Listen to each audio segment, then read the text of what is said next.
नमस्कार दोस्तों, welcome to सरकार स्टडी बेस। तो चलिए दोस्तों, इस लेक्चर से हम स्टार्ट करने वाले हैं प्रथम प्रश्न पत्र की तीसरी यूनिट। जैसे कि आपको पता है, हमने जो है ये सामान्य अध्ययन फर्स्ट यानी कि सामान्य अध्ययन जो प्रथम है उसके अंतर्गत हमने इतिहास और भूगोल जो पढ़ते हैं उसमें से हमने इतिहास को शुरू कर दिया है।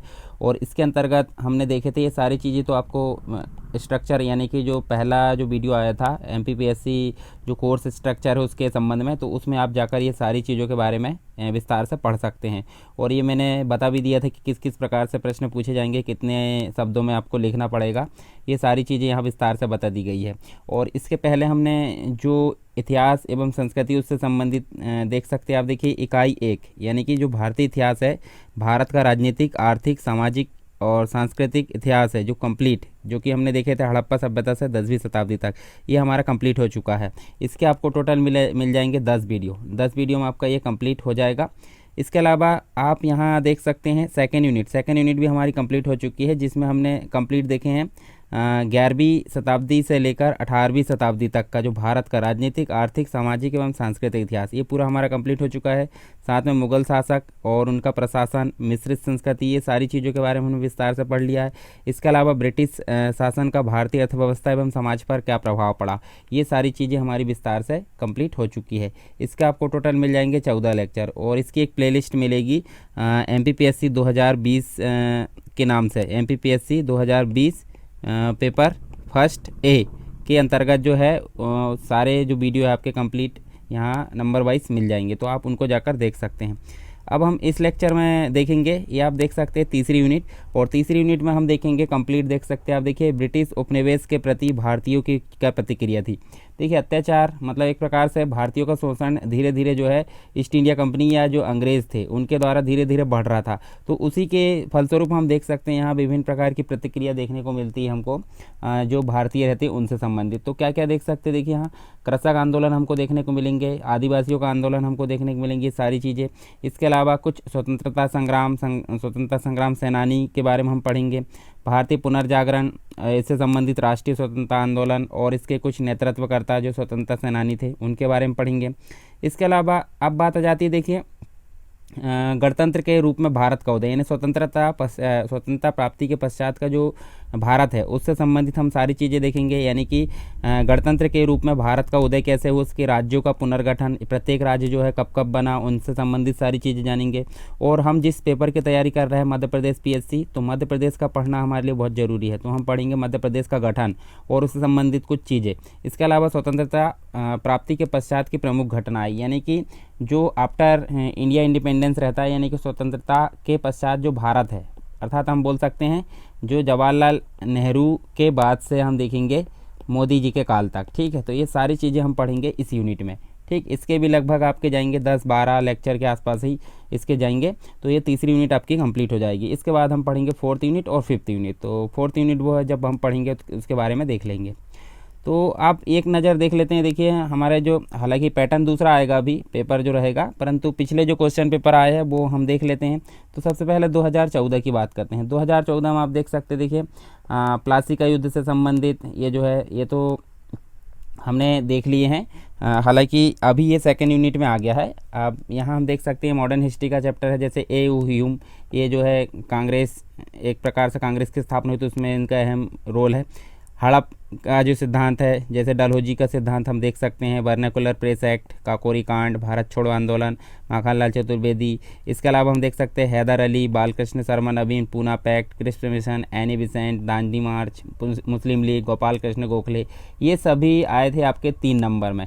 तो अभी भी इनके आने की संभावना है, तो आप इनको ध्यान से देख सकते हैं। इसके अलावा 2016 की बात करें तो कोल विद्रोह, जलियांवाला बाग हत्याकांड, हरिजन सेवक संघ, इसके अलावा लॉर्ड माउंटबेटन, पेशवा बाजीराव प्रथम, बिरसा मुंडा, चोरी चौरा जो घटना है उसके बारे में, और ईश्वरचंद विद्यासागर, ये सभी भी जो है आपके 3 नंबर में क्वेश्चन यहाँ पे पूछे गए थे। इसके अलावा हम देख सकते हैं यहाँ पे देखिए 6 नंबर में जो पूछे गए थे, जो कि अब आपके पास में आएंगे वो 5 नंबर में। तो 5 नंबर वाले आप क्वेश्चन यहाँ देखिए, मैं स्क्रीन को छोटा कर देता हूँ, आप इसका जो है स्क्रीनशॉट लेकर इसको पढ़ सकते हैं। ठीक है, जब आप इनको पढ़ लोगे तो आप जो लेक्चर पढ़ोगे तो उनसे संबंधित आपको चीज़ें अच्छे से क्लियर होती चली जाएगी। इसके अलावा नेक्स्ट आप देख सकते हैं, इसमें आपको बड़े क्वेश्चन देखने को नहीं मिलेंगे ज़्यादा। ठीक है, तो ये आपके ये पूरे जो है 5 नंबर से संबंधित सारे क्वेश्चन रहेंगे। चलिए अब फाइनल रूप से हम शुरू करते हैं लेक्चर को। तो यहाँ देख सकते हैं आप, देखिए ब्रिटिश शासन के प्रति भारतीयों की प्रतिक्रिया जो हमारा पहला टॉपिक है। तो उसी से संबंधित हम देखेंगे कुछ विद्रोह, यानी कि जो ब्रिटिश औपनिवेशिक नीति थी उसने जो है भारत में जो एक प्रकार से शोषणकारी व्यवस्था है उसको जन्म दिया था। तो हम देख सकते हैं, देखिए बहुत मतलब एक प्रकार से जो ब्रिटिश की जो नीति थी उसने भारत में शोषणकारी व्यवस्था को जन्म दिया, और उसी के विरुद्ध हम देख सकते हैं विभिन्न प्रकार के जन आंदोलन या जन विद्रोह हमको देखने को मिले। सामान्यतः अगर हम देखें तो ब्रिटिश सरकार की राजनीतिक, आर्थिक, सामाजिक एवं धार्मिक नीतियों के विरोध में भारत में विभिन्न वर्गों या फिर हम बोल सकते हैं देसी राजाओं या जमींदारों या धार्मिक नेताओं या किसान या फिर आदिवासी, इसके अलावा हम देख सकते हैं सैनिक, इन सभी व्यक्तियों के द्वारा अलग अलग प्रकार से यहाँ विद्रोह किए गए। और उन विद्रोह को हम 4 भागों में बांट सकते हैं। 4 भाग कौन कौन से? पहली तो बात कर लेते हैं हम यहाँ पे। जैसे पहला अगर विद्रोह की बात करते हैं तो सबसे पहला जो विद्रोह होता है वो नागरिक विद्रोह होता है। कौन सा विद्रोह? नागरिक विद्रोह। जब 4 भागों में बांटा है तो नागरिक विद्रोह। दूसरे विद्रोह की बात करें तो कृषक विद्रोह, और तीसरे की अगर बात करें तो कुछ मतलब जंगलों में जो जाति रहती है उनको जनजाति बोलते हैं, तो जनजातियों का विद्रोह। इसके अलावा हम देखेंगे सैनिक विद्रोह। तो ये जो विभिन्न प्रकार के जो विद्रोह हुए हैं ब्रिटिश नीति के खिलाफ, उनमें 4 प्रकार से हम वर्गीकृत करे हैं: नागरिक विद्रोह, कृषक विद्रोह, जनजाति विद्रोह और सैनिक विद्रोह। तो ये चारों के बारे में हम देखेंगे आगे एक एक करके। तो ये हमने देखे यहाँ पे। सबसे पहले देखेंगे हम कृषक विद्रोह के बारे में। तो कृषक विद्रोह के बारे में थोड़ी सी जानकारी देख लेते हैं पहले, फिर उसके बाद हम देखेंगे इसके कारण के बारे में। तो सबसे पहले बात करें कृषक विद्रोह की, तो जो ब्रिटिश जो थी, ब्रिटिश कंपनी, उनकी आर्थिक जो नीतियाँ थी उसका सर्वाधिक दुष्परिणाम किसको भुगतना पड़ा है? कृषकों को भुगतना पड़ा है। क्योंकि आप देख सकते हैं उन्होंने मतलब जो ब्रिटिश नीति है उन्हें ब्रिटिश नीतियों ने न केवल ब्रिटिश अधिकारी बल्कि जमींदार एवं महाजन, जैसे कि सबसे पहले तो जो ब्रिटिश थे, ब्रिटिश अधिकारी, इसके अलावा आप देख सकते हैं जैसे एक जो प्रथा आई थी जमींदारी व्यवस्था, तो उसमें जमींदार लोग, इसके अलावा महाजन लोग या फिर जो साहूकार लोग थे। तो आप देख सकते हैं, देखिए ब्रिटिश अधिकारियों ने तो शोषण किया कृषकों का, साथ में जमींदारों ने भी शोषण किया और साथ में महाजन लोगों ने भी। इन सभी का अत्याचार को सहना पड़ा किसको? कृषकों को सहना पड़ा। यानी सबसे अधिक एक प्रकार से हम देखें सर्वाधिक दुष्परिणाम किसको भुगतना पड़ा? कृषकों को। और परिणाम स्वरूप क्या हुआ? गरीबी आई, भुखमरी आई एवं ऋणग्रस्तता। ऋणग्रस्तता कैसे? ये देखो, ये लोग जो है ऋण दे देते थे और उनको चुकाने के लिए वो सक्षम नहीं होते थे, तो इस प्रकार से ऋण मतलब जो है ऋण के बोझ तले ये दब जाते थे। और देखें हम यहाँ पे तो कृषकों ने अनेकों बार यहाँ पे विद्रोह किए और कृषकों को तात्कालिक रूप से हम देखें तो कोई महत्वपूर्ण लाभ प्राप्त नहीं हुआ। मतलब जो भी उनके द्वारा विद्रोह किया गया उसका कोई लाभ उनको प्राप्त नहीं हुआ। किंतु इनके विद्रोह से एक प्रकार से हम देखें तो एक जो कृषक असंतोष है उसने आगे कांग्रेस के अंतर्गत चलाए गए राष्ट्रीय आंदोलन में जो राष्ट्रवादी है उनको महत्वपूर्ण सहयोग प्रदान किया। मतलब हमको तुरंत में वास्तविक रूप से परिणाम तो प्राप्त नहीं होते, परंतु इनके कारण जो असंतोष पैदा हुआ वो राष्ट्रीय स्वतंत्रता आंदोलन में उसका जो है महत्वपूर्ण सहयोग यहाँ पर प्राप्त हुआ। इस प्रकार का हम देख सकते हैं कृषक विद्रोह के बारे में। चलिए देख लेते हैं कारण क्या थे, कृषक विद्रोह के कारण क्या थे। तो अलग अलग प्रकार से हम देख सकते हैं। देखिए ब्रिटिश भू राजस्व नीति के खिलाफ था, ब्रिटिश औद्योगिक नीति। इसके अलावा हम देख सकते हैं नेक्स्ट क्या है, देखिए नेक्स्ट है विश्व आर्थिक मंदी, रूसी क्रांति का प्रभाव और कृषक संगठनों का उदय। तो इन सभी के बारे में हम देख लेते हैं एक एक करके। चलिए सबसे पहले बात करते हैं ब्रिटिश भू राजस्व नीति के बारे में। तो यहाँ देखिए मतलब कृषक विद्रोह के अंतर्गत ही पहला कारण है ब्रिटिश भू राजस्व नीति। और ब्रिटिश भू राजस्व नीति का सर्वाधिक नुकसान किसको हुआ है? कृषकों को हुआ है। कृषकों को सर्वाधिक नुकसान, ये आप ऐसा इंडिकेट कर सकते हैं। इसके अलावा देखें तो वे जो मतलब जो कृषक थे अंग्रेज अधिकारियों, जमींदारों एवं महाजनों के अत्याचार से प्रेरित थे। तो हम देख सकते हैं जो अधिकारी होते थे ब्रिटिश के, साथ में जमींदार, इसके अलावा हम देखें तो महाजन। तो अधिकार ब्रिटिश अधिकारी तो शोषण करते थे, साथ में जमींदार भी और महाजन, ये सभी लोग जो है एक प्रकार से कृषकों का शोषण करते थे। उन्हें भुखमरी, ऋणग्रस्तता, कृषि के प्रति दासता जैसी समस्याओं का सामना करना पड़ रहा था। और परिणाम स्वरूप क्या हुआ?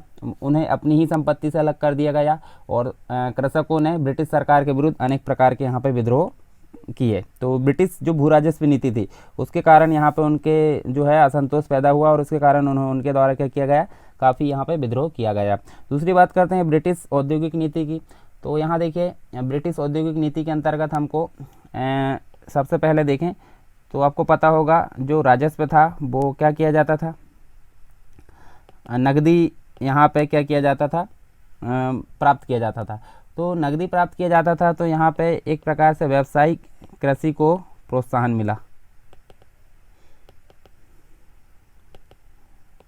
ये हम देख सकते हैं व्यावसायिक कृषि। अब व्यावसायिक कृषि के अंतर्गत क्या था कि नकदी फसलों को ही आपको खेत में बोना, यानी खाद्यान्न फसलों के स्थान पर नकदी फसलों को उगाना है ताकि आप उसको जो है राजस्व के रूप में भुगतान कर सके। तो इस प्रकार क्या हुआ, खाद्यान्न की कमी हमको देखने को मिली। अब जब खाद्यान्न की कमी देखने को मिलेगी तो सिंपल सी बात है आगे चल के क्या होगा, भुखमरी का सामना करना पड़ेगा। और साथ ही ब्रिटिश औद्योगिक नीति के कारण जो लोग बाग है खेती की तरफ ज़्यादा रुझान हो गया था। तो यहाँ पे एक प्रकार से हम देखें तो हस्तशिल्प उद्योगों का क्या हो गया, हस्तशिल्प उद्योगों का पतन हो गया, यानी गिरावट आ गई बहुत जम के, है ना। और जिससे इस क्षेत्र से जो जुड़े लोग थे वो कहाँ चले गए, उनका जो है कृषि के प्रति रुझान बढ़ गया। जो हस्तशिल्प उद्योग के जो लोग थे, जो कर्मचारी यहाँ के थे, जो भी व्यक्ति थे कारीगर लोग, तो वो कहाँ किसकी ओर अग्रसर हुए, कृषि की ओर अग्रसर हुए। अब यहाँ जनसंख्या में धीरे धीरे वृद्धि हो गई कृषि के क्षेत्र में। तो सिंपल सी बात है कृषि उत्पादन में क्या होगी, कृषि उत्पादन में यहाँ हमको कमी देखने को मिलेगी। अब जब कृषि उत्पादन में कमी देखने को मिलेगी तो सिंपल सी बात है कृषकों का शोषण यहाँ पे देखने को मिलेगा। परिणाम स्वरूप विभिन्न प्रकार के विद्रोह जो है देखने को मिले किसानों का, मतलब ब्रिटिश नीति के खिलाफ। उसके बाद देख सकते हैं हम विश्व आर्थिक मंदी। तो इससे संबंधित अगर बात करें यहाँ पे देखिए प्रथम विश्व युद्ध हुआ था। तो जो प्रथम विश्व युद्ध हुआ था उसके अंतर्गत देखें तो जो ब्रिटेन था, ब्रिटेन को 1929 में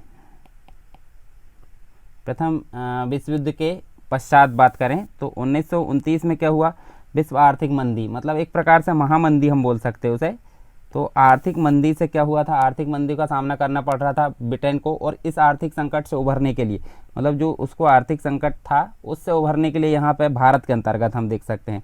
तो भारत के अंतर्गत उसके द्वारा क्या किया गया, कृषकों का अत्यधिक शोषण किया गया। अब शोषण कैसे, कृषकों की लगान बढ़ा दी गई, उनसे जबरन जो है मतलब ज़मीन छोड़ने हेतु विवश किया गया। तो इस प्रकार से बहुत सारी यहाँ प्रताड़ना दी गई और इस कारण कृषकों को जो है विद्रोह करने के लिए उतारना पड़ा। तो ये विश्व आर्थिक मंदी का भी एक कारण बनता है कि कृषकों को यहाँ पे विद्रोह देखने को मिलता है। दूसरी चीज़ देखते हैं रूसी क्रांति की। तो रूसी क्रांति हम देख सकते हैं, देखिए 1917। तो 1917 में क्या हुआ था, रूसी क्रांति की सफलता में मजदूरों व कृषकों की महत्वपूर्ण भूमिका थी। यहाँ पे हमको मजदूरों तथा कृषकों की महत्वपूर्ण भूमिका देखने को मिली थी। कहाँ पे, 1917 की रूसी क्रांति में। अब वहाँ अगर सफलता देखने को मिलती है तो इसका प्रसार कैसे हुआ, विश्व स्तर पर सभी जगह हुआ। तो इस क्रांति की सफलता से भारत के कृषकों में एक प्रकार से शक्ति का एहसास हुआ, मतलब एक प्रकार से अपनी शक्ति का एहसास हुआ, अपनी शक्ति का मालूम पड़ा उनको। और परिणाम स्वरूप यहाँ पे ब्रिटिश अत्याचारों के विरोध में यहाँ पे विद्रोह हमको देखने को मिलते हैं। तो रूसी क्रांति भी एक प्रमुख कारण के रूप में सामने आई है। साथ में हम देख सकते हैं एक और कारण देखने को मिलता है कृषक संगठनों को उदय, मतलब 20वीं शताब्दी जब थी। अब 20वीं शताब्दी किसको बोलते हैं, 1900 से लेकर 2000 के बीच का जो समय काल रहता है उसको क्या बोला जाता है, 20वीं शताब्दी बोला जाता है, 20वीं सदी। ठीक है। अब 20वीं सदी में हम देख सकते हैं अनेक प्रकार के कृषक संगठन हमको देखने को मिलते हैं। जैसे कि 1918 की अगर बात करें तो यूपी किसान सभा। इसके अलावा और देखें तो 1936 में भी हमको देखने को मिलता है, 1936 में अखिल भारतीय किसान सभा, ये इनकी स्थापना के रूप में देखने को मिलती है। और इन संगठनों ने मतलब जो संगठन यहाँ स्थापित हुए, ये यूपी किसान सभा और अखिल भारतीय किसान सभा, इन संगठनों ने कर्ज माफ़ी, लगान में कमी, स्वैच्छिक फसल उगाने का अधिकार जैसी बातों को जो है उठाकर कृषकों को एक प्रकार से आंदोलन के रूप में प्रेरित किया। तो हम देख सकते हैं इन सभी कारणों को ध्यान में रखते हुए देखिए कृषक आंदोलन के रूप में प्रमुख कारण हमको सामने देखने को मिली है। तो ब्रिटिश भू राजस्व नीति प्रमुख रूप से है, ब्रिटिश औद्योगिक नीति, इसके अलावा विश्व आर्थिक मंदी, रूसी क्रांति और कृषक संगठनों का उदय। तो ये सभी कारण जिम्मेदार है किसके लिए, कृषक आंदोलन या कृषक विद्रोह के लिए। अब इसके अगर बात करें कृषक विद्रोह की, तो इसका स्वरूप कैसा था? स्वरूप मतलब कि भाई जो कृषक विद्रोह हुए थे वो किन किन चरणों में किस किस प्रकार हुए थे, तो हम दो भागों में उसको बांट कर देख सकते हैं। कौन कौन से? एक तो 19वीं शताब्दी के विद्रोह और एक थे 20वीं शताब्दी के। तो दोनों में हमको काफ़ी अंतर देखने को मिलती है, यानी दोनों चरणों को हम अलग अलग बात कर लेते हैं। सबसे पहले बात कर लेते हैं कौन से? 19वीं शताब्दी के। तो 19वीं शताब्दी के जो विद्रोह हुए थे उसका उद्देश्य क्या था? यहाँ देख सकते हैं हम, उद्देश्य क्या था इनका? एक प्रकार से स्थानीय समस्याओं का निराकरण तक सीमित था। तो हम देख सकते हैं ज़्यादा विस्तृत नहीं थे। स्थानीय जो समस्या थी, स्थानीय समस्याओं को लेकर एक प्रकार से 19वीं शताब्दी के आंदोलन हुए थे। और उनकी प्रमुख मांग क्या थी? भू राजस्व जो था, यानी कि जो जमींदारी व्यवस्था, जो भू राजस्व व्यवस्था थी, उसमें के अंतर्गत जो राजस्व अधिक वसूला जाता था, उसमें क्या किया जाता था कि भाई उसकी कमी हो जाए। एक प्रकार से एक उनका उद्देश्य था। इच्छानुसार फसलों की बुआई, यानी कि जो व्यावसायिक फसलों या नगदी फसलों को उत्पादन मजबूर किया जाता था, तो उसके बदले यहाँ इच्छानुसार फसलों की बुआई इनका उद्देश्य था। जमींदारों के शोषण, मतलब जमींदारों का जो शोषण किया जाता था कृषकों का, मतलब जमींदारों के द्वारा, उसको कम करना या फिर एक प्रकार से उस शोषण से मुक्ति दिलाना, एक प्रकार से इनका उद्देश्य था। तो हम देख सकते हैं स्थानीय समस्या जो थी उनके सामने, उनको लेकर 19वीं शताब्दी के यहाँ पे जो आंदोलन हुए थे उनका उद्देश्य था। दृष्टिकोण की अगर बात करें तो दृष्टिकोण हम बात कर सकते हैं, जब स्थानीय लेवल की समस्या होगी तो दृष्टिकोण कैसा होगा? काफ़ी संकीर्ण होगा, यानी कि ये ज़्यादा विस्तृत नहीं था, तो इसलिए संकीर्ण हम बोल सकते हैं। दूसरी चीज़, औपनिवेशिक चरित्र की समझ इनको नहीं थी। किसके? ब्रिटिश, यानी ब्रिटिश जो कंपनी थी या जो ब्रिटिश सरकार थी उसके औपनिवेशिक चरित्र को ये नहीं समझ सके थे। इस कारण यहाँ हम देख सकते हैं इनका उद्देश्य और जो दृष्टिकोण है काफ़ी संकीर्ण हमको देखने को मिलता है। ठीक है, यहाँ समझ नहीं थी। उसके अलावा हम देखें विद्रोह की, तो जो पावना विद्रोह है इसके दौरान ये दिखाई देता है कि यहाँ कृषकों का जो विद्रोह था, मतलब हम देख सकते हैं विद्रोह जमींदारों के प्रति था। ब्रिटिश सरकार की तरफ, मतलब ब्रिटिश सरकार के प्रति ना होकर जमींदारों के विरुद्ध था। जमींदारों के विरुद्ध क्यों? क्योंकि मीडिएटर के तौर पर कौन काम करते थे? जमींदार। ब्रिटिश सरकार तो एक प्रकार से टॉप लेवल पे थी, उनके लिए जमींदार यहाँ पे काम करते थे। जमींदारों के द्वारा कृषकों का शोषण किया जाता था, इसलिए जमींदारों के विरुद्ध ये आंदोलन हुए थे 19वीं सदी के। और इस दौरान जो कृषक थे उन्होंने क्या कहा था कि जो एक प्रकार से जो कृषक है, कृषक किसकी रैयत है? विक्टोरिया की, ना कि जमींदार की। एक प्रकार से वो जमींदार को एक्सेप्ट नहीं करते थे, इसलिए जमींदार के विरुद्ध उन्होंने आंदोलन किए थे। और यहाँ जो नेतृत्व था, एक प्रकार से 19वीं शताब्दी के जो कृषकों को आंदोलन जो हुए थे उनके जो नेतृत्व करता थे, तो एक प्रकार से स्थानीय लोगों के द्वारा यहाँ पे स्थानीय जो लोग थे उनके द्वारा नेतृत्व किया गया था। कहाँ पे? मतलब 19वीं शताब्दी के जो आंदोलन है उसमें। अब राष्ट्रीय स्तर पर इनमें नेता शामिल नहीं थे, क्योंकि इनका देखिए आप दृष्टिकोण के एक प्रकार से संकीर्ण था। स्थानीय समस्याओं को लेकर इन्होंने आंदोलन किया था। साथ ही इस दौर के जो कृषक थे, आंदोलन के विरोध का तरीका उनका हिंसा एवं बल के प्रयोग से अधिकारों को प्राप्त करना था। तो क्या क्या इन्होंने प्रयोग किया? हिंसा व बल का यहाँ पे प्रयोग किया गया। तो ये आप ध्यान में रख सकते हैं 19वीं सदी के। दूसरी चीज़, इसी के विपरीत हम देखें तो इसी के विपरीत हम देख सकते हैं, यहाँ उद्देश्य की बात कर लेते हैं। कौन सा? 20वीं सदी का। तो यहाँ काफ़ी अंतर दिखाई देता है। मतलब यहाँ जो है स्थानीय समस्या तो साथ में थी, साथ में दूसरी चीज़ और जुड़ गई थी, राष्ट्रीय। तो दो चीज़ हो गई, स्थानीय समस्याओं के साथ साथ राष्ट्रीय स्तर का जो भू राजस्व नीति थी उसमें सुधार करना यहाँ मुख्य उद्देश्य था यहाँ पे। और दृष्टिकोण की अगर बात करें तो दृष्टिकोण संकीर्ण की जगह यहाँ पे व्यापक हमको देखने को मिलता है। तो ये देखिए, इससे यहाँ संकीर्ण था, यहाँ व्यापक हो गया। इसके अलावा वास्तविक चरित्र जो है उसकी समझ हो गई थी। किसकी? ब्रिटिश जो गवर्नमेंट है उसकी वास्तविक जो औपनिवेशिक चरित्र है उसकी समझ इनको हो गई थी। साथ ही इस दौर के जो कृषक आंदोलन है उनको स्थानीय नेतृत्व के साथ साथ राष्ट्रीय नेतृत्व, जो नेतृत्व था उनका एक प्रकार से स्थानीय लोगों का था। वहाँ पे हम देख सकते, देखिए यहाँ स्थानीय लोगों का नेतृत्व था, यहाँ स्थानीय के साथ साथ किसका नेतृत्व हो गया? राष्ट्रीय नेताओं का भी नेतृत्व हमको देखने को मिलता है। इसके बाद यहाँ जो विद्रोह हुए थे, विद्रोह एक प्रकार से हम देख सकते हैं किसके प्रति था विद्रोह? जो ब्रिटिश गवर्नमेंट है उसके प्रति, यानी समझ हो गई थी। तो विद्रोह किसके प्रति था? जमींदारों के प्रति तो था ही, मतलब हम बोल सकते हैं जमींदारों के साथ साथ में किसका था? ब्रिटिश सरकार के विरुद्ध यहाँ पे जमींदार, मतलब जो विद्रोह हमको देखने को मिलते हैं। इसके अलावा इनका जो विरोध का तरीका हम देख सकते हैं, वहाँ तो हिंसा और बल था, यहाँ इनका था सत्याग्रह। अब सत्याग्रह किसका? गांधी जी की याद आ जाती है। तो गांधी जी इस समय हम देख सकते हैं गांधी जी की जो है उपस्थिति हो जाती है। गिरफ्तारी व वैधानिक तरीके से अपने अधिकारों की प्राप्ति, ये सारी चीज़ें हम देख सकते हैं इसका तरीका था।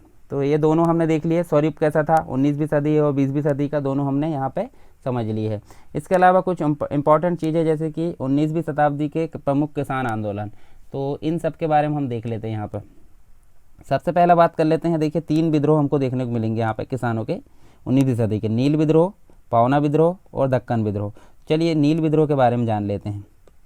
तो नील विद्रोह की अगर बात करें हम यहाँ पे, तो यहाँ देखिए जो इसका ड्यूरेशन था हम देख सकते हैं यहाँ पे, आप नीचे याद रख लीजिए 1859 से लेकर 1860, ये आप याद रख लीजिए नील विद्रोह। तो आपका एक पॉइंट ये हो गया। दूसरी चीज़ हम देख लेते हैं यहाँ पे, देखिए ये जो हुआ था नील विद्रोह वो बंगाल का नील विद्रोह था।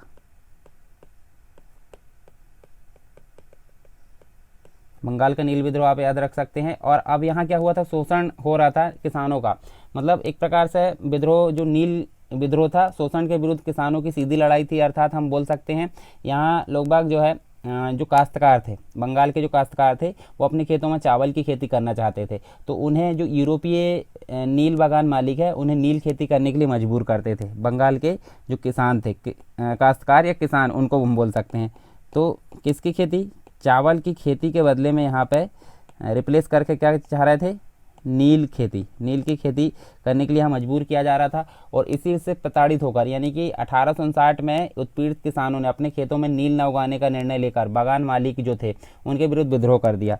तो जो बागान मालिक होते थे, जमींदार हम बोल सकते हैं एक प्रकार से, तो 1859 में हम बोल सकते हैं जो बागान मालिक है,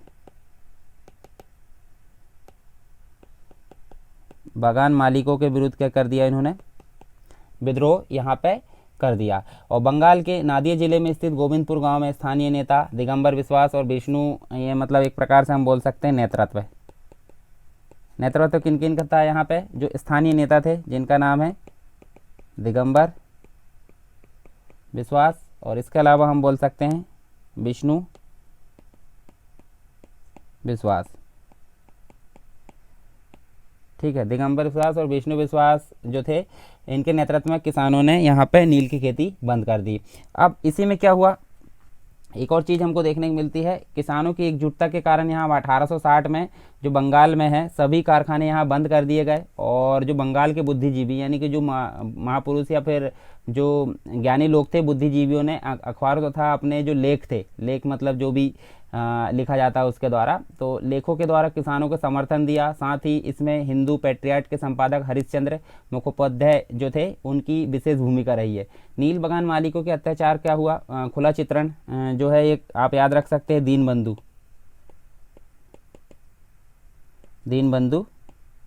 मित्र, दीनबंधु मित्र ने जो है अपने नाटक नील दर्पण में यहाँ पे किया था, जो भी किसानों का यहाँ पे अत्याचार, किसानों के द्वारा जो है मतलब किसानों का अत्याचार हो रहा था जो बागान मालिक है उनके द्वारा। तो हम देख सकते हैं ये दीनबंधु मित्र ने यहाँ जो है नील दर्पण में किया था। और इस आंदोलन में किसानों ने बागान मालिकों के विरुद्ध मुकदमा दायर किया, किंतु यूरोपीय जज जो स्वयं बागान मालिक थे किसानों के विरुद्ध निर्णय दिए गए। तो मतलब एक प्रकार से हम बोल सकते हैं इतना सब होने के बाद भी किसानों के विरुद्ध ही निर्णय यहाँ पे दिया गया, और किसानों के द्वारा जो रक्षक है वही भक्षक का नारा एक प्रकार से यहाँ पे दिया गया। 1860 में नील आयोग ने क्या किया, रैयतों को नील की खेती करने के लिए बाध्य नहीं किया जाएगा, इस प्रकार से यहाँ निर्णय दिया गया। तो एक प्रकार से यहाँ सफल बोल सकते हैं हम ये नील विद्रोह को। तो नील विद्रोह आप मुख्य तौर पे इतना आप ज़्यादा डिटेल में ना जाए तो ज़्यादा अच्छा है। तो नील विद्रोह बंगाल का नील विद्रोह था, एक प्रकार से चावल की खेती के बदले में नील की खेती करने के लिए विवश किया जाता था बागान मालिकों के द्वारा। तो 1859 में बागान मालिकों के विरुद्ध यहाँ पे क्या किया गया था, नील विद्रोह किया गया था। और नेतृत्वकर्ता कौन थे, दिगंबर विश्वास और विष्णु विश्वास। तो आप बस इतना याद रख सकते हैं 1859 से 1860 के बीच में। दूसरा विद्रोह हम देखते हैं पावना विद्रोह। तो पावना विद्रोह की आप ड्यूरेशन याद रख सकते हैं, देखिए 1873 से 1876 लगभग 3 वर्ष।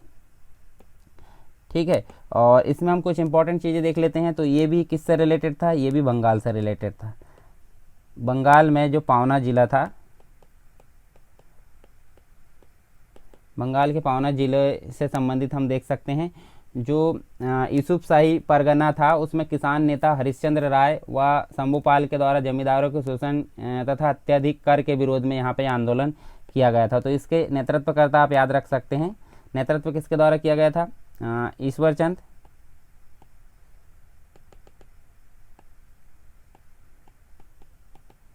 ईश्वर चंद राय, साथ में कौन था, शंभूपाल।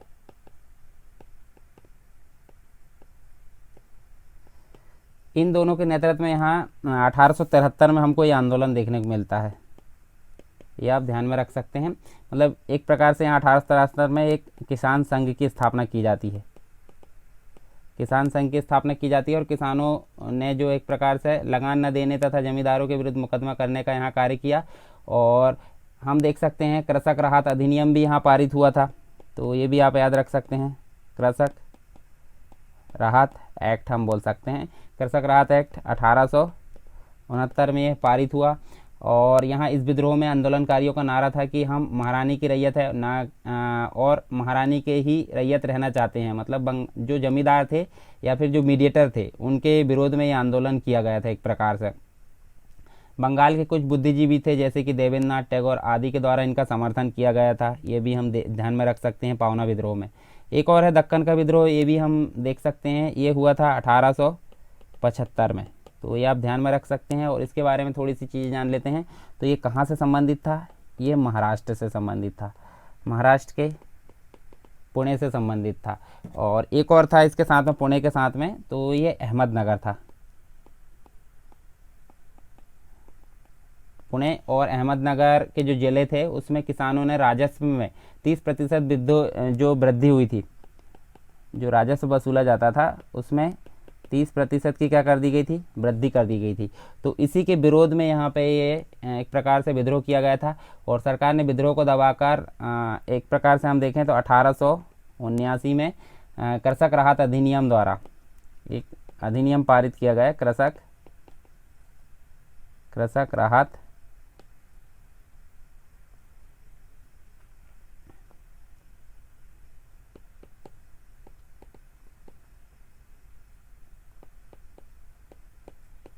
कृषक राहत एक्ट यहाँ पारित किया गया, कब, 1879 में, ये हम ध्यान में रख सकते हैं। इसके अलावा जो किसानों का एक प्रकार से संरक्षण किया, मतलब जो भी किसान विद्रोह कर रहे थे तो इसके द्वारा उनको जो है समझाइश दी गई। एक प्रकार से हम बोले कृषक राहत अधिनियम द्वारा किसानों को साहूकारों के विरुद्ध कुछ संरक्षण प्रदान किया गया, यह अधिनियम में, किस विद्रोह में, दक्कन का विद्रोह में। ठीक है, तो ये हम देखिए नील विद्रोह, पावना विद्रोह, दक्कन विद्रोह, ये हो गए 19वीं शताब्दी के प्रमुख किसान आंदोलन। और दूसरी बात करें हम 20वीं शताब्दी के प्रमुख किसान आंदोलन की, तो यहाँ हमको 3 देखने को मिलते हैं, ये भी काफ़ी इंपॉर्टेंट है। तो देखिए आप देख सकते हैं यहाँ पे चंपारण आंदोलन, खेड़ा आंदोलन और बारदोली सत्याग्रह। तो चलिए एक एक करके यहाँ बात कर लेते हैं, थोड़ी थोड़ी जानकारी चंपारण के बारे में। तो ये आपको देखने को मिलेगा 1917 में हुआ था। और यहाँ पे देखिए ये किससे रिलेटेड था, यहाँ देख सकते हैं हम बिहार के बेतिया, ठीक है, बिहार के बेतिया और उसके आसपास के जो क्षेत्र थे उससे रिलेटेड था। और किसके विरुद्ध यहाँ पे आंदोलन किया गया था, 3 कठिया पद्धति, 3 कठिया पद्धति के विरोध में यहाँ पे आंदोलन किया गया था। मतलब 3 कठिया पद्धति प्रचलित थी इस क्षेत्र में, उसके विरुद्ध ये आंदोलन था। और इस पद्धति के तहत नील बागान मालिक जो थे उन्होंने क्या किया था, चंपारण के किसान जो थे इस बात का इकरारनामा लिखा लिया था कि यहाँ पे जो भूमि है, मतलब अपनी भूमि के सर्वाधिक उपजाऊ हिस्से के 3 मतलब एक भाग बना दिया था, 20 भाग, मतलब जो 20 भाग है, 20 भाग में से 3 भाग में, मतलब एक प्रकार से हम बोले तो इतना भाग में एक किसकी खेती करना, 3 कठिया इसको ही बोलते हैं। तो यहाँ पे नील की खेती करेंगे। और इस प्रकार का इकरारनामा जो है यहाँ पे बागान मालिकों के द्वारा कर लिया गया था किसानों से। तो ऐसा नहीं करने पर उन्हें एक प्रकार से भारी जुर्माना यहाँ पे देना पड़ता था, किसको, किसानों को, बागान मालिकों को जो है यहाँ पे जुर्माना दिया जाता था किसानों के द्वारा। और इस 3 कठिया पद्धति से किसानों के आर्थिक हितों पर भारी चोट यहाँ पे पड़ती थी। चंपारण के एक किसान जो थे एक प्रकार से राजकुमार शुक्ल जी कहाँ पहुँचे, गांधी जी के पास। गांधी जी का आगमन हो गया था कहाँ पे, भारत में। तो गांधी जी के पास पहुँचे और गांधी जी को पूरी स्थिति का यहाँ पे अवलोकन, मतलब एक प्रकार से पूरा जो चिट्ठा सुनाया, जो भी यहाँ व्यवस्था थी। और गांधी जी के चंपारण आगमन के पश्चात आंदोलन को बढ़ता देख तत्कालीन अंग्रेजी शासन ने एक आयोग बनाया जिसमें गांधी जी को भी शामिल किया। और गांधी जी ने बागान मालिकों को बाध्य किया कि वह किसानों को उस राशि का भुगतान, मतलब किसानों को उस राशि का भी भुगतान करे जो उनसे अवैध रूप से वसूली गई है। तो एक प्रकार से हम बोलें तो अंततः बागान मालिक के द्वारा 25% धन यहाँ वापस किया गया, जो भी किसानों के द्वारा वापस मतलब वसूला गया था। 25% धन जो है किसको मिल गया, किसानों को मिल गया। किसके थ्रू मिला, बागान मालिकों की, ठीक है। मतलब गांधी जी ने इस हेतु उनको बाध्य कर दिया। और इस आंदोलन में हम देखें तो गांधी जी को ब्रज किशोर, राजेंद्र प्रसाद, महादेव देसाई, नरहरि पारेख, जेबी कृपलानी, जो सभी नेता थे उनका सहयोग मिला। और इसी आंदोलन की अगर बात करें तो यहाँ पे जो रविन्द्रनाथ टैगोर थे, रविन्द्रनाथ टैगोर, इनके द्वारा गांधी जी को किसकी उपाधि दी गई, महात्मा की उपाधि दी गई। तो ये भी आपको याद रखना है, ठीक है। तो यहाँ 3 कठिया पद्धति के विरोध में बिहार के बेतिया के आसपास के जो जिले थे वहाँ इस व्यवस्था का प्रचलन था। तो इसके विरोध में ये आंदोलन हुआ था, गांधी जी के नेतृत्व में हुआ था और सफल भी हुआ, ठीक है। तो यहाँ पे महात्मा की उपाधि इनको मिल गई। अब बात कर लेते हैं खेड़ा आंदोलन की। तो खेड़ा आंदोलन के बारे में हम जान लेते हैं। खेड़ा आंदोलन हमको देखने को मिलेगा 1918 में, ठीक। और यह आंदोलन जो था गुजरात राज्य के खेड़ा नामक स्थान पर था। कहाँ पे था, गुजरात के खेड़ा स्थान पर, इसलिए इसका नाम जो है खेड़ा आंदोलन, ठीक है। ये आप याद रख सकते हैं। और खेड़ा में इस समय विभिन्न महामारियाँ तथा अकाल व्याप्त था। एक प्रकार से बीमारियों का जो है बीमारी चल रही थी, और महामारी और अकाल बोल सकते हैं हम, महामारी प्लस अकाल हमको देखने को मिल रहा था यहाँ पे इस क्षेत्र में। और इस कारण जो है किसानों मतलब किसान जो थे, किसानों की जो फसल थी वो काफ़ी ख़राब हो गई। और ख़राब होने के पश्चात जो है उनको मालगुजारी जो राजस्व था वो देने में असमर्थ रहे। तो जबरन मालगुजारी के विरोध में यहाँ के किसानों ने आंदोलन किया। और इस आंदोलन का नेतृत्व किसने किया, गांधी जी ने किया। इस आंदोलन का नेतृत्व किसके द्वारा किया गया, गांधी जी के द्वारा। अब जब गांधी जी के द्वारा किया जा रहा है तो सिंपल सी बात है सफल होना ही है। तो जो इंदुलाल याग्निक थे और विट्ठल भाई पटेल थे जैसे युवा वकीलों ने गांधी जी का सहयोग किया। और यहाँ पे हम देख सकते हैं जांच पड़ताल के बाद निष्कर्ष निकाला गया कि राजस्व संहिता के अनुसार पूरा राजस्व माफ कर दिया जाना चाहिए, मतलब ऐसा यहाँ पे निष्कर्ष निकाला गया।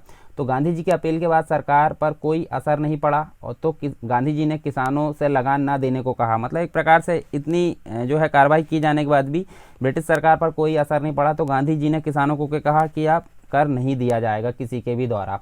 बाद में सरकार ने गरीब किसानों को जो है मतलब एक प्रकार से गरीब किसानों का लगान माफ़ कर दिया। और अगर स्वेच्छा से कोई लगान देना चाहता है, लगान कैसी बना दी गई, स्वेच्छा से, क्योंकि यहाँ हम देख सकते हैं अकाल और महामारी का जो है सीजन चल रहा था। तो स्वेच्छा से जो लगान देगा उसी की लगान वसूली जाएगी, ज़बरदस्ती किसी की नहीं वसूली जाएगी। तो ये भी हम देख सकते हैं। देखिए गांधी जी के द्वारा पहला सिक्सर मारा गया, दूसरा सिक्सर भी यहाँ पे देखिए सफल हो गया, ठीक। अब बात करते हैं बारदौली सत्याग्रह की। तो एक और है यहाँ पे देखिए बारदौली सत्याग्रह जो हमको देखने को मिलता है 1928 में देखने को मिलता है। और ये किससे रिलेटेड रहेगा, ये सूरत, ये भी गुजरात से संबंधित है। सूरत के बारदौली, सूरत के बारदौली तालुके से। अब तालुके मतलब हम एक ज़िला बोल सकते हैं, तालुके से संबंधित था। यानी कि यहाँ पे 1928 में किसानों द्वारा लगान न अदायगी का आंदोलन चलाया गया। और कपास की कीमत गिरने के बाद भी जो बम्बई था, बम्बई मतलब आज की डेट में मुंबई बोल सकते हैं, बम्बई सरकार द्वारा लगान एक प्रकार से हम देखें 30% की यहाँ पे वृद्धि के साथ कर दिया गया और कर दी गई। मतलब इसके विरोध में यहाँ बारदौली के किसानों ने विद्रोह किया। और इसका नेतृत्व जो किया था, नेतृत्व किसके द्वारा किया, पटेल, सरदार पटेल, यानी कि हम बोल सकते हैं सरदार वल्लभ भाई पटेल के द्वारा इनका नेतृत्व किया गया। और इन्होंने सरकार से जांच कराने को कहा। जांच रिपोर्ट में बढ़ी हुई 30% लगान को अवैध करार दे दिया गया। और लगान घटाकर कितना कर दिया गया, 6.03% यहाँ पर लगान कर दिया गया। और 2 अगस्त 1928 ईस्वी को क्या हुआ, यहाँ पे गांधी जी भी बारदौली पहुँच गए। अब गांधी जी भी यहाँ पे पहुँच गए, उनके पहले ये आंदोलन सफल हो गया था। और बारदौली के समय ही यहाँ की महिलाओं ने गांधी जी, एक प्रकार से गांधी जी की ओर से जो वल्लभ भाई पटेल थे, वल्लभ भाई पटेल को यहाँ पर सरदार की उपाधि मिल जाती है। कहाँ पे, बारदौली सत्याग्रह में। तो ये आप याद रखना है, गांधी जी ने दिया था। और गांधी जी के साथ में और अन्य जो वहाँ की महिलाएं थी उन्होंने मिलकर एक प्रकार से सरदार की उपाधि दी वल्लभ भाई पटेल को। तो ये आप याद रख सकते हैं, ठीक है। तो ये हो गए हमारे 19वीं शताब्दी और 20वीं शताब्दी दोनों के आंदोलन हमको देखने को मिले। साथ में हम देख लेते हैं इनके परिणाम। तो परिणाम देख लेते हैं हम, थोड़ा सा कुछ इंपॉर्टेंट जानकारी। जैसे जो कृषक आंदोलन हुए थे, उन्होंने परंपरागत रूप से जो जमींदारी व्यवस्था थी, जो कि हम देखते चले आ रहे थे, परंपरागत रूप से जमींदारी व्यवस्था, और साथ में एक और थी अंग्रेज़ों की साम्राज्यवादी व्यवस्था। साम्राज्यवादी मतलब अपने साम्राज्य को और अधिक से अधिक यहाँ पे बढ़ाना, मजबूत करना। तो इन दोनों की एक प्रकार से इन आंदोलन ने जड़ें खोद कर रख दी। कौन सी? जो आंदोलन हुए 19वीं शताब्दी और 20वीं शताब्दी के। और इन आंदोलनों ने ऐसा माहौल तैयार कर दिया कि आगे जो राष्ट्रीय आंदोलन है उनके दौरान राजनीतिक दलों में कृषि सुधार भी एक प्रमुख मांग बन गई। तो इतने सारे जब आंदोलन देखने को मिलेंगे तो आगे हमको राष्ट्रीय स्वतंत्रता आंदोलन देखने को मिलते हैं, राष्ट्रीय आंदोलन हमको देखने को मिलते हैं। तो यहाँ पे मुख्य फोकस एक प्रकार से जो मांग थी, कृषि सुधार की मांग को भी यहाँ पे जोड़ दिया गया, क्योंकि आंदोलन एक प्रकार से प्रमुख थे और सफल भी हुए। तो कृषि सुधार की मांग एक प्रकार से यहाँ पे जुड़ गई राष्ट्रीय आंदोलनों में, और किसान आंदोलनों ने लोगों में जागृति लाने का भी कार्य किया। अनेक किसान संगठन स्थापित हुए, जैसे कि हमने देख लिए यूपी किसान सभा, अखिल भारतीय किसान सभा, इन सभी की स्थापना की गई, जिन्होंने न केवल किसान आंदोलन को नेतृत्व प्रदान किया बल्कि राष्ट्रीय आंदोलनों को भी गति प्रदान की। तो एक प्रकार से ये परिणाम हमको देखने को मिलते हैं किसान आंदोलनों के प्रति। अब दूसरे प्रकार के जो आते हैं वो है जनजातीय विद्रोह। जनजातीय विद्रोह हम देख सकते हैं। तो ये एक प्रकार से हम देखें जनजातीय विद्रोह की बात करें तो ब्रिटिश जो व्यवस्था थी, ब्रिटिश औपनिवेशिक जो शोषण था, मतलब बहुत अधिक अलग अलग प्रकार के वर्ग है उनका शोषण किया जा रहा था। तो उस शोषण के विरुद्ध भारत में अनेक विद्रोह हुए।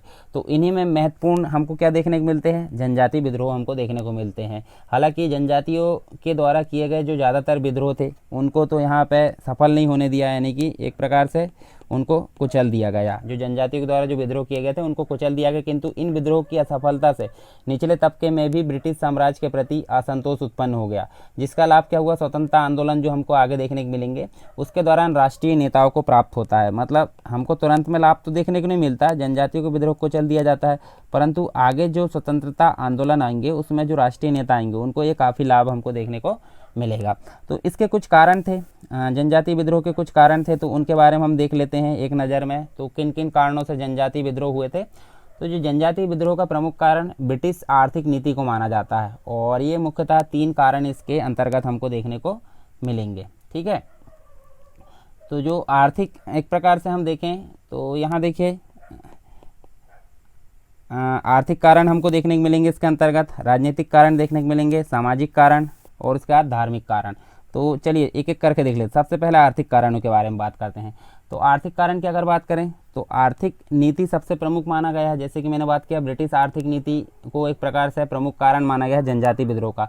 तो मुख्य रूप से हम देखें तो पहला हम बात कर लेते हैं। देखिए क्या हुआ था, जो आदिवासी थे, आदिवासियों के जीवन में जो वन है, जंगल है, उनकी बहुत महत्व होता है या उपयोगिता होती है। तो आदिवासी परंपरागत रूप से वनों एवं वन संपदा पर अपना अधिकार मानते थे, किंतु ब्रिटिश वन नीति के अंतर्गत क्या हुआ था, वनों को सरकारी संपत्ति घोषित कर दिया और साथ में आदिवासियों को वन संपदा है या वन संपत्ति के उपयोग पर प्रतिबंध लगा दिया गया। तो हम एक प्रकार से बोल सकते हैं ब्रिटिश की जो वन नीति आई थी उसके विरुद्ध यहाँ पे विद्रोह किया गया था। पहला कारण क्या देखने को मिला, यहाँ सरकारी संपत्ति घोषित कर दिया गया वन को, और उनको उपयोग करने पर प्रतिबंध लगा दिया गया जनजातियों को, ठीक है, आदिवासियों को। तो ब्रिटिश की जो वन नीति आई थी उसके विरुद्ध में हमको पहला विद्रोह हमको देखने को मिलता है, पहला कारण। दूसरी चीज़, जैसे जो आदिवासी होते हैं, जनजाति होती है, वो एक जगह का जंगल काट के वहाँ सूखा देते हैं जगह और वहाँ पे खेती कर लेते हैं। अब जब यहाँ उर्वरा शक्ति है तब तक वहाँ खेती की जाती है, उसके बाद ट्रांसफ़र होते हैं, तो उसके पहले यहाँ इतनी जगह को वो काट कर फिर से वहाँ पे खेती लायक ज़मीन बना लेते हैं, ठीक है। तो यहाँ पे खेती करते हैं, इस प्रकार से उनका काम चलते रहता है। तो ये ट्रांसफ़र होने वाली जो खेती व्यवस्था है उसको बोलते हैं झूम खेती, ठीक है। क्या बोला जाता है, झूम कृषि। तो ये देखिए झूम कृषि पर यहाँ पाबंदी लगा दी गई। मतलब जो ब्रिटिश भू राजस्व नीति उसके अंतर्गत यहाँ हम देख सकते हैं 1867 में यहाँ पे झूम कृषि पर पाबंदी लगा दी गई, और साथ ही आदिवासियों पर भू राजस्व एक प्रकार से निश्चित किया जाने लगा। ब्रिटिश सरकार द्वारा आदिवासी क्षेत्रों में जमींदार एवं जो महाजन है उनको स्थापित कर दिया गया, जबकि वो पहले स्वतंत्र रूप से क्या करते थे, खेती करते थे, परंतु यहाँ पे जमींदार है, जमींदारों को यहाँ पे नियुक्त किया जाने लगा। साथ में महाजन जो कि यहाँ पे लोन देने का काम करते थे, इनको भी यहाँ पे स्थापित कर दिया गया और इन बिचौलियों के द्वारा जनजातियों का शोषण किया जाने लगा। इन सभी के द्वारा जैसे किसानों को किया जाता था वैसे ही इनके द्वारा जनजातियों का शोषण किया जाने लगा और इन्हीं सब के विरुद्ध में यहाँ पे एक प्रकार से देखें तो जनजातियों ने ब्रिटिश सरकार के विरुद्ध हथियार उठा लिए, यानी कि विद्रोह के लिए सामने आ गए। तीसरी चीज़ बात कर लेते हैं, जो एक प्रकार से देखें ब्रिटिश आबकारी नियम लागू हुआ था। तो 1822 में क्या हुआ था, 1822 में चावल से यहाँ शराब बनाते थे, कौन, आदिवासी लोग, चावल से शराब बनती थी। साथ में 1827 की अगर बात करें तो 1827 में यहाँ अफीम पर उन्होंने कर लगा दिया गया था। पहली चीज़ें यहाँ पे ये कर है, ठीक है, अफीम पर कर और चावल की जो शराब थी उस पर यहाँ प्रतिबंध लगा दिया। तो दोनों चीज़ हमको देखने को मिलती है और इन नशीले पदार्थों का उपभोग जो था जनजातीय वर्ग के द्वारा परंपरागत रूप से किया जाता था। तो इन सभी कानून के विरोध में यहाँ पे हमको विद्रोह देखने को मिलते हैं। तो आर्थिक कारण आप समझ गए होंगे कौन कौन से, ब्रिटिश वन नीति, झूम कृषि पर पाबंदी, चावल की शराब और अफीम पर यहाँ पे कर लगा दिया जाना, इन सभी के कारण यहाँ पे विद्रोह देखने को मिलते हैं। दूसरी चीज़ हम देख लेते हैं आगे और थोड़ी सी चीज़ें जैसे राजनीतिक कारण, सामाजिक कारण और धार्मिक कारण। तो राजनीतिक कारण क्या थे वो हम देख लेते हैं।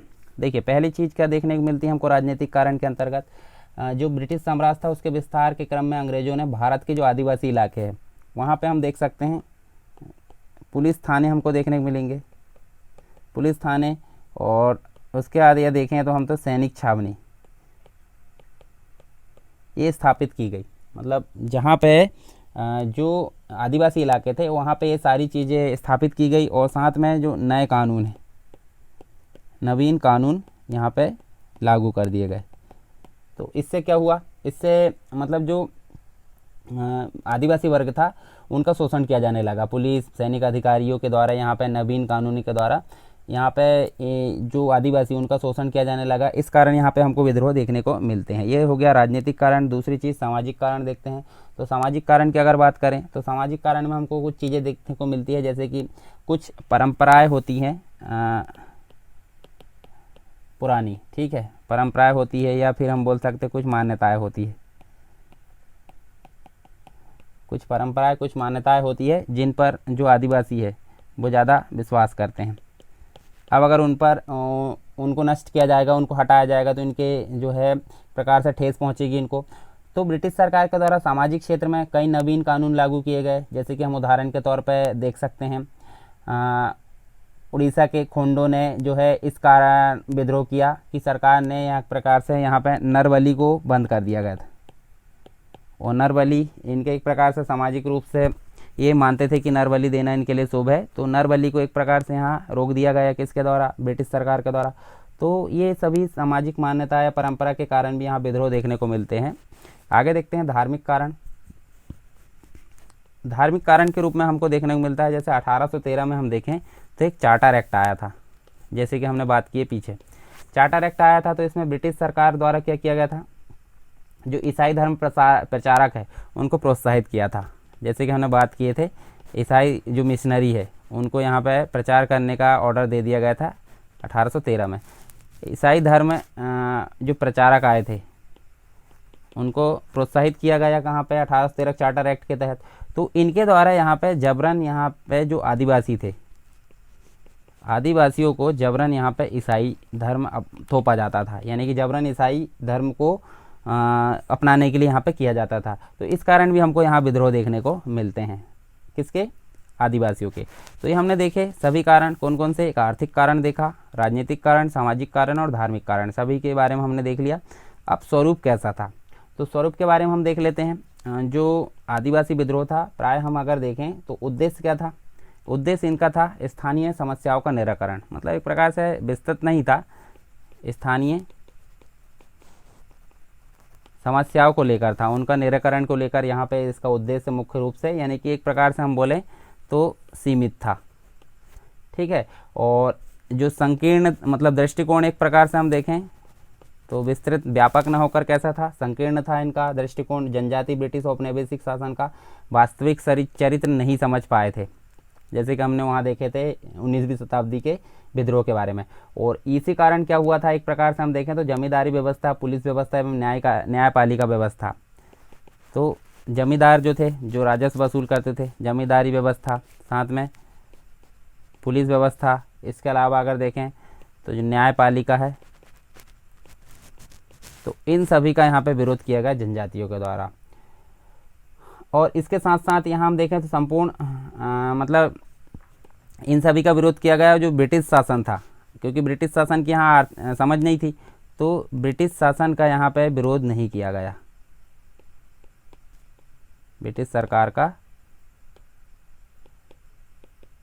विरोध नहीं किया गया। किसका विरोध किया? जमींदारी व्यवस्था, पुलिस व्यवस्था और न्यायपालिका व्यवस्था के यहाँ पे विरोध किया। क्यों?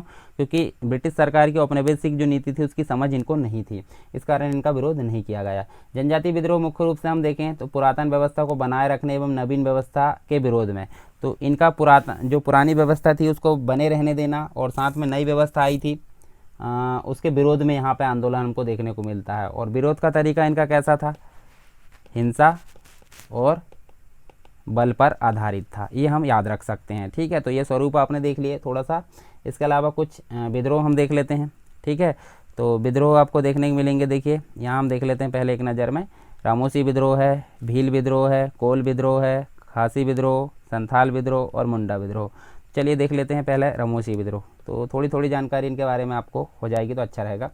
तो ये इसके बारे में अगर देखें तो 1822 से 29 तक ये हमको देखने को मिलता है। ठीक है, और भील विद्रोह की अगर बात करें तो भील विद्रोह कब से कब तक मिलता है?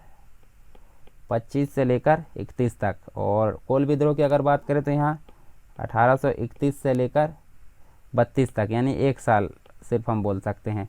और खासी विद्रोह की अगर बात करें तो ये कब देखने को मिलता है? 1833 में। और एक और है, कौन सा?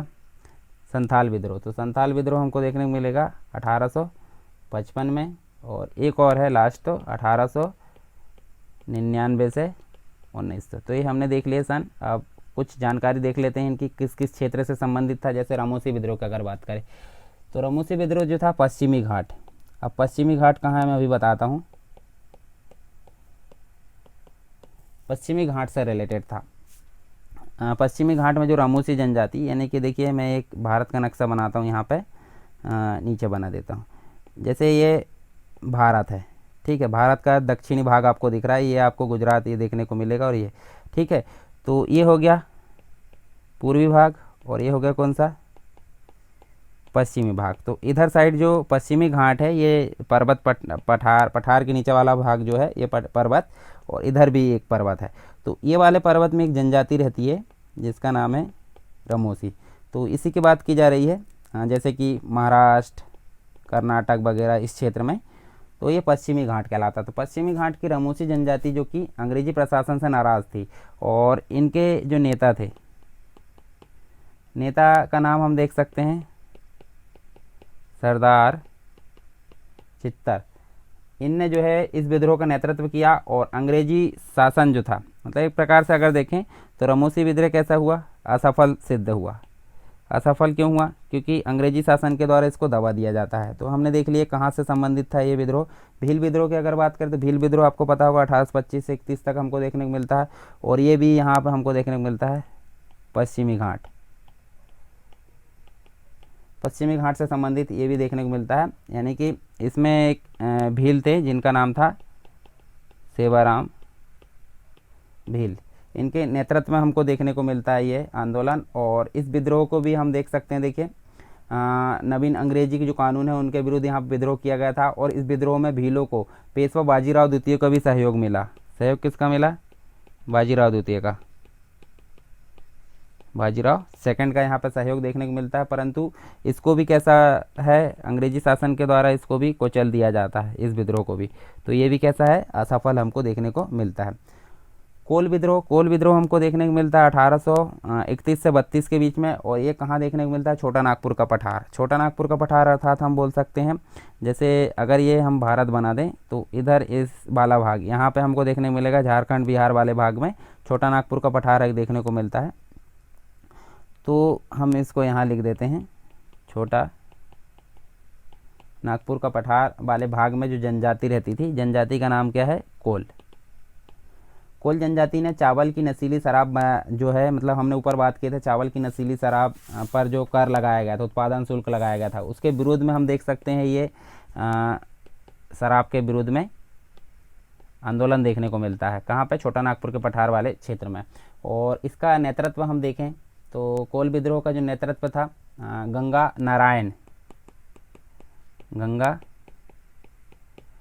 नारायण के नेतृत्व में यहाँ विद्रोह किया गया था, परंतु ये भी कैसा रहा?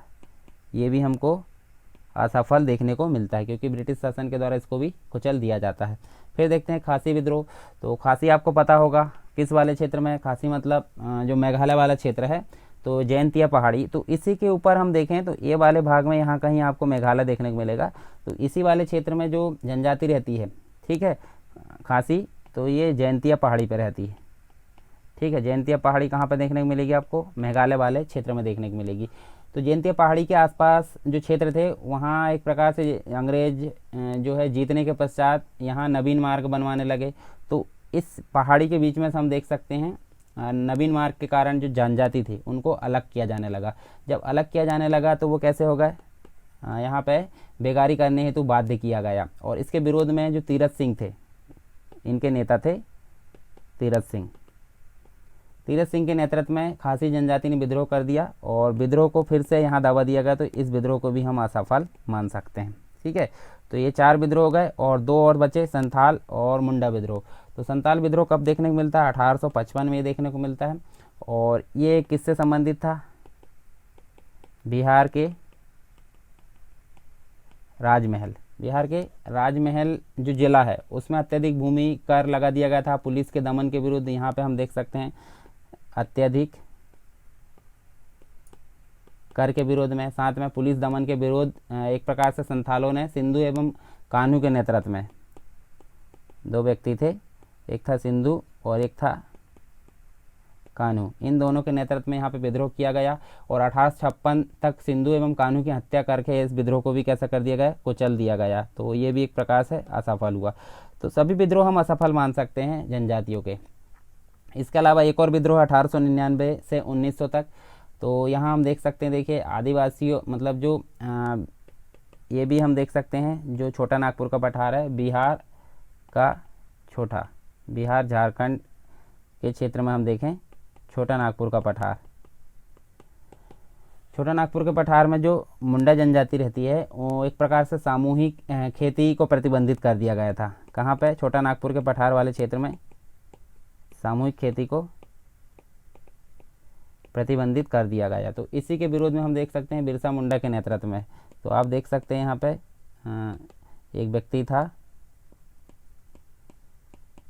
बिरसा मुंडा के नेतृत्व में, ये हमको आंदोलन देखने को मिलता है, विद्रोह देखने को मिलता है। बिरसा ने कहा कि कलयुग खत्म करके सतयुग लाएंगे, किंतु 1900 में बिरसा को गिरफ्तार कर लिया गया और शीघ्र ही बिरसा की जो है एक प्रकार से मृत्यु हो जाती। तो ये भी एक प्रकार से कैसा रहता है? असफल यहाँ पे सिद्ध होता है।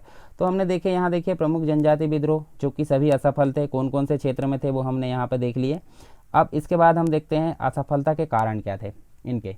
तो आदिवासियों के द्वारा किए गए विद्रोह जो थे उसमें प्राय ब्रिटिश सरकार के द्वारा सैन्य शक्ति के बल पर इसको कुचल दिया गया, क्योंकि सभी को एक प्रकार से असफल सिद्ध होते हैं।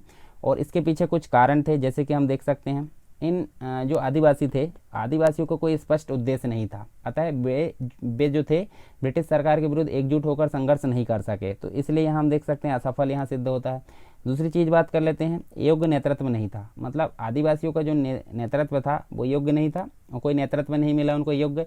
और आदिवासियों के नेतृत्व करता है अर्थात हम बोल सकते हैं सिंधु, कान्हू, बिरसा आदि जो एक प्रकार के थे स्थानीय लोग थे। तो स्थानीय लोग होने के कारण वो आसानी से मतलब जो अंग्रेजों के द्वारा कुचल दिए गए और अंग्रेजों को प्रशिक्षित एवं योग्य अधिकारियों की सेवाएं प्राप्त थी। तो हम देख सकते हैं उनको आंदोलन को कुचलने में काफ़ी यहाँ पे सहायता प्राप्त होती है। दूसरी चीज़ बात करें, परंपरागत रूप से हथियार यूज़ किए जाते, जैसे कि तीर कमान यहाँ पे यूज़ की जाती थी, किसके द्वारा? आदिवासियों के द्वारा। साथ में कुल्हाड़ी, इसके अलावा हम देख सकते हैं हंसिया, ये सारी चीज़ इनके द्वारा यूज़ की जाती थी। परंतु इसके विरोध में अगर देखें तो ब्रिटिश सेना के पास आधुनिक हथियार थे जिनके मतलब इनके मुकाबले काफ़ी अच्छे थे। तो इस कारण जो आंदोलन थे वो दबा दिए गए। परिणाम क्या हुआ इनका? तो जो जनजाति विद्रोह को ब्रिटिश सेना के द्वारा तो कुचल दिया गया, किंतु इन विद्रोह के कुछ सकारात्मक परिणाम भी हमको देखने को मिलते हैं।